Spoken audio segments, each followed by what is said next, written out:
तो हाँ जी, मेरा नाम गोपाल जी उपाध्याय है। हम आज से आप सभी का इस चैनल पर स्वागत करते हैं और इसी स्वागत के साथ हम आपसे एक वादा करना चाहते हैं। अगर आप 9th के, 10th के, 11th के और 12th के बच्चे हैं तो प्लीज़ इस चैनल को आप लोग ज़रूर सब्सक्राइब कर लें, क्योंकि आपके बोर्ड के एग्ज़ाम तक ये चैनल आपको बहुत ज़्यादा मदद पहुंचाने वाला है। क्योंकि इस चैनल के मदद से हम आपको पूरी तरीक़ा से बोर्ड के लिए प्रिपरेशन करवाएंगे। जितने भी MCQs होंगे, जितने भी सब्जेक्टिव क्वेश्चन होंगे, उन सारे प्रश्नों को आपके बोर्ड के एग्ज़ाम तक पूरी तरीक़ा से कवर करने का प्रयास करेंगे। प्रयास ही नहीं करेंगे, प्रयास में हम लोग सफल भी होंगे। रोजाना करीब हम इसी प्रकार से आपको क्वेश्चन लेकर आएंगे। आप पहले क्वेश्चन को पढ़िएगा, जवाब देने का प्रयास करिएगा। अगर आएगा तो ठीक है, अगर नहीं आएगा तो आप मेरे द्वारा बताए गए उत्तरों से आप हमेशा के लिए उसे याद रखिएगा और बोर्ड में आप अच्छे करके आइएगा। हम इस उम्मीद के साथ आप लोगों को आज पहली क्लास दे रहे हैं। हाँ, और साथ ही साथ हम यह भी कहेंगे कि आपको सपोर्ट तो करना पड़ेगा भाई। बिना सपोर्ट के हम नहीं बढ़ सकते हैं। हम कई बार पढ़ाना स्टार्ट किए यूट्यूब पर, लेकिन इस कारण बस हम छोड़ देते हैं, कोई सपोर्ट ही नहीं करता है। तो भैया, जब आपको इस वीडियो के माध्यम से आपको बहुत ज़्यादा फायदा हो रहा है तो हम भी फायदा जोहेंगे। आप जब अपने लिए फायदा जोहेंगे तो हमें भी जरूरी है भाई फायदा। ठीक है, तो एक ओर से तो भाई ताली बज नहीं सकती है, एक हाथ से तो ताली बज नहीं सकती है। अगर दोनों हाथों से हम लोग ताली बजाएंगे तो बेहतर रहेगा।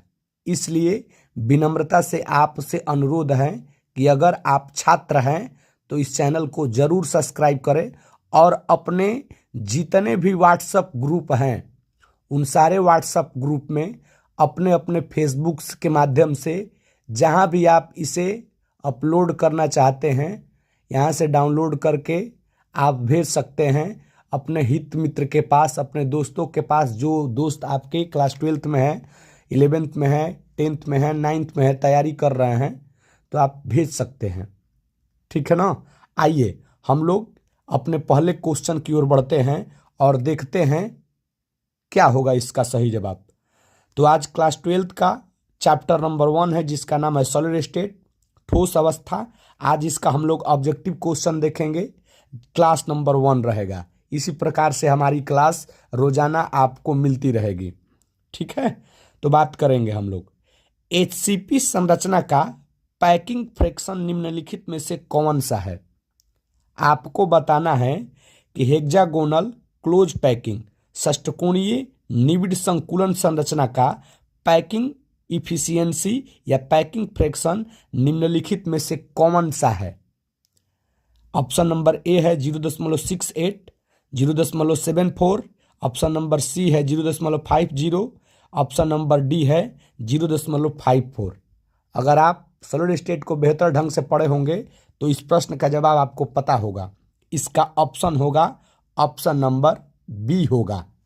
ठीक है, ऑप्शन नंबर क्या होगा? तो इसका ऑप्शन नंबर बी होगा। हम अब इससे संबंधित जितने भी पॉइंट हैं जो आपको याद रखना है, हम यहीं पर नीचे नोट कर दिए हैं। आप इसको ध्यान से पढ़िए और इस पूरे को याद कर जाइए। पहला है सरल घनीय एकक कोष्टिका। इसी प्रकार से आपको SC का पूछ सकता है, सरल घनीय एकक कोष्टिका का पैकिंग फ्रैक्शन कितना होता है या पैकिंग इफिशियंसी हिंदी में होता है, इसका हिंदी होता है संकुलन क्षमता। तो सरल घनीय एकक कोष्टिका का संकुलन क्षमता होता है 52.4%। ठीक है, इसी प्रकार से आपसे अगला क्वेश्चन पूछ सकता है कि अंतः केंद्रित घनीय संरचना, जिसे हम लोग shortcut body centred cubic unit cell कहते हैं, इसका संकुलन क्षमता या पैकिंग इफिशियंसी या पैकिंग फ्रैक्शन कितना होगा? तो भैया 68% होता है। उम्मीद करेंगे कि आप लोग इसे याद कर लेंगे। ठीक है, आइए बात करते हैं CCP HCP और FCC, इन तीनों संरचनाओं का पैकिंग इफिशियंसी जो होता है वो कितना होता है? 74%। ठीक है, तो एक क्वेश्चन से आपको करीब करीब 5 से 6 क्वेश्चन क्लियर हो गए। इसी प्रकार से हम लोग करने वाले हैं। आइए हम लोग अगले क्वेश्चन की ओर बढ़ते हैं और देखेंगे कि अगला क्वेश्चन क्या है। क्वेश्चन है कि जर्मेनियम, जो कि एक अर्धचालक है, जो कि एक उपधातु भी है, में समूह 13 के तत्वों को मिश्रित करने पर क्या प्राप्त होगा? आपको महोदय बताना है कि जर्मेनियम, जो कि ग्रुप नंबर 13 के तत्व हैं, इसमें जर्मेनियम एक प्रकार के उपधातु हैं, इसमें ग्रुप 13 के तत्वों को अगर मिलाएंगे तो क्या प्राप्त होगा? पहला ऑप्शन है एन टाइप सेमीकंडक्टर प्राप्त होगा, दूसरा ऑप्शन है पी टाइप सेमीकंडक्टर प्राप्त होगा, तीसरा ऑप्शन है एनपीएन टाइप सेमीकंडक्टर प्राप्त होगा, चौथा है पीएनपी टाइप सेमीकंडक्टर प्राप्त होगा। तो आप पढ़े होंगे, आपको याद भी होगा, तो इसका सही जवाब होगा पी टाइप सेमीकंडक्टर, अर्थात इसका सही जवाब होगा ऑप्शन नंबर बी। ठीक है, अब इससे संबंधित हमने 2-3 पॉइंट लिखा है, आपको याद रखना होगा। तो देखिए पॉइंट क्या है। पॉइंट नंबर 1 है, देखिए यहां पर 2 अर्धचालक की बात की गई है। सिलिकॉन और जर्मेनियम उपधातु हैं और ये दोनों बेहद ही महत्वपूर्ण आपके परीक्षा में बार बार आने वाले अर्धचालक है। क्वेश्चन पूछ लेता है कि निम्नलिखित में से कौन सा अर्धचालक है, उसमें आपको ये दोनों में से कोई एक दिखेगा, सिलिकॉन या जर्मेनियम।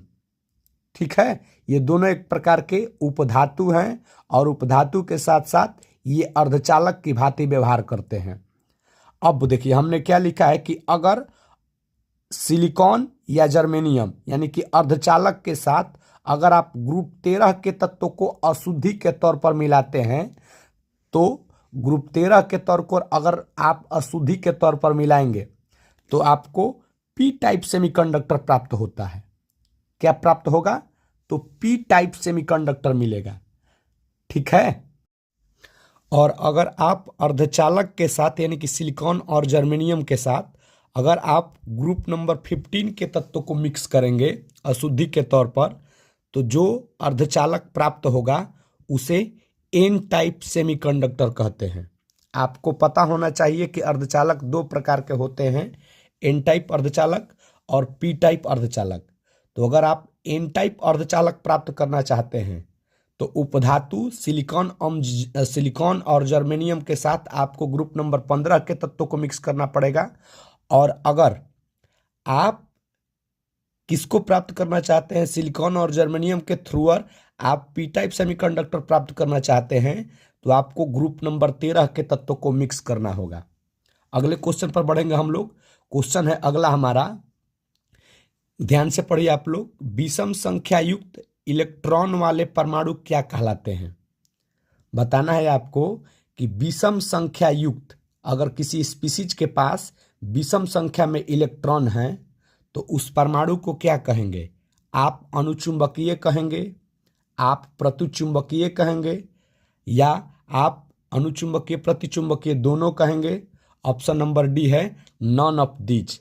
क्या होगा जवाब? आपको पता होना चाहिए। तो इसका सही जवाब होगा महोदय अणुचुंबकीय। आप डरिए मत, विषम संख्या का अर्थ होगा अयुग्मित इलेक्ट्रॉन, जाहिर सी बात होगा। अगर आप सम इलेक्ट्रॉन हो जाएंगे तो याद रखिए कि इलेक्ट्रॉन जो होगा पेयर्ड में हो जाएगा। तो इससे भैया अगर आपको विषम संख्या में इलेक्ट्रॉन दिख रहा है तो विषम संख्या युक्त इलेक्ट्रॉन वाले स्पीसीज को हम लोग क्या बोलेंगे? तो अणुचुंबकीय बोलेंगे।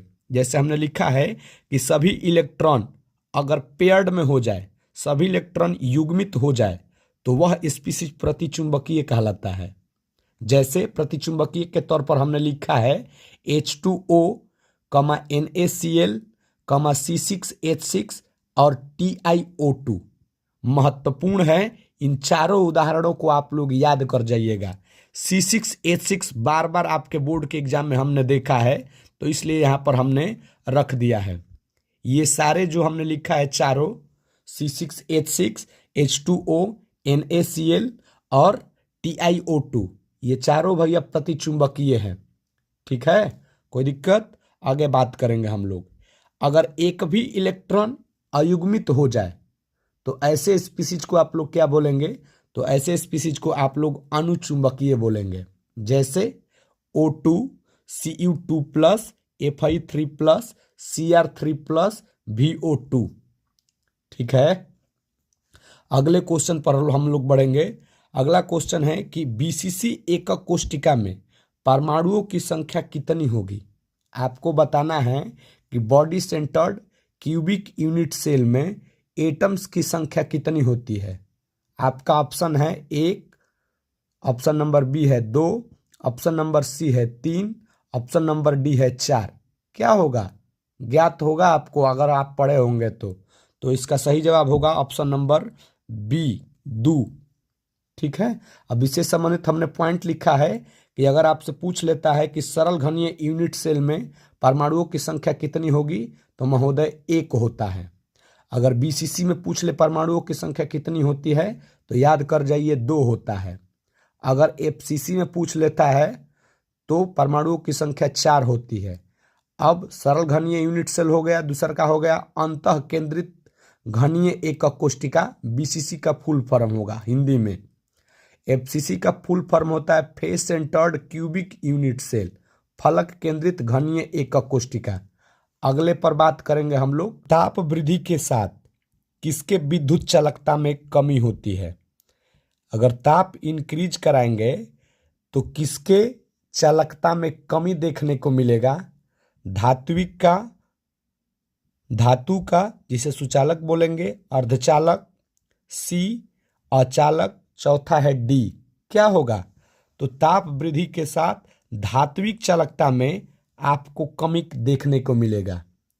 ठीक है ना, क्योंकि अगर ताप इंक्रीज करेंगे तो हो सकता है कि वायर में प्रतिरोधकता जो हो बढ़ जाए, इसी के चलते विद्युत चालकता में कमी देखने को मिलेगा। अगले क्वेश्चन पर हम लोग बात करेंगे।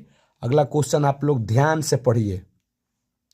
अगला क्वेश्चन है आपका कि पी टाइप तथा एन टाइप अर्धचालक की विद्युतीय प्रकृति कैसी होती है?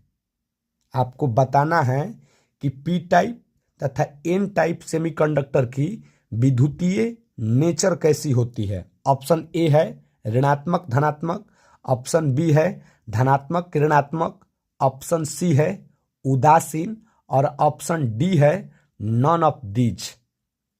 ठीक है, तो क्या हो जाएगा इसका जवाब? तो इसका जवाब हो जाएगा उदासीन, ऑप्शन नंबर सी।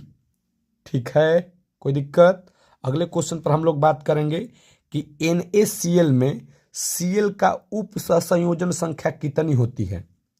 तो NaCl में Cl का उप सहसंयोजन संख्या आप लोग बताइए। 8, 6, 4, 3।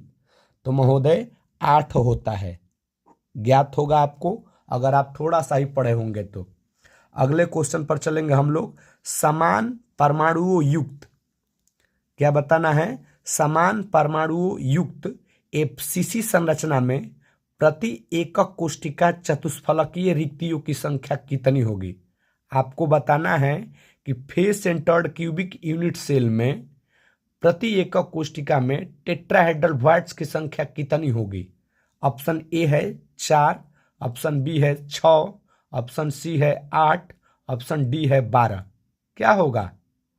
तो आपको पता होना चाहिए कि अगर टेट्राहेड्रल वॉइड्स की संख्या पूछता है तो परमाणुओं की 2 गुना टेट्राहेड्रल वॉइड्स हो जाते हैं, और ऑक्टाहेड्रल वॉइड्स पूछेगा तो जितने परमाणु होंगे उतना ही उसमें ऑक्टाहेड्रल वॉइड्स की संख्या होती है।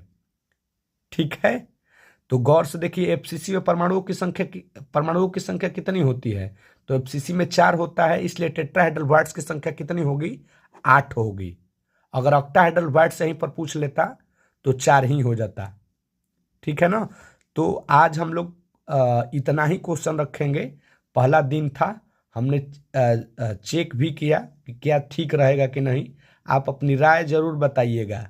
ठीक आवाज़ आपको मिल रहा है? क्या परेशानी हो रही है? वीडियो को और क्या किया जाए आप लोग जरूर बताइएगा। ठीक है, तो आज के लिए हम बस इतना ही रखेंगे। वीडियो पर आप लोग कमेंट प्यारा सा ज़रूर करिएगा, लाइक ज़रूर करिएगा। हम लोग इसी प्रकार से आपके परीक्षा तक जुड़े रहेंगे। धन्यवाद। Thank you.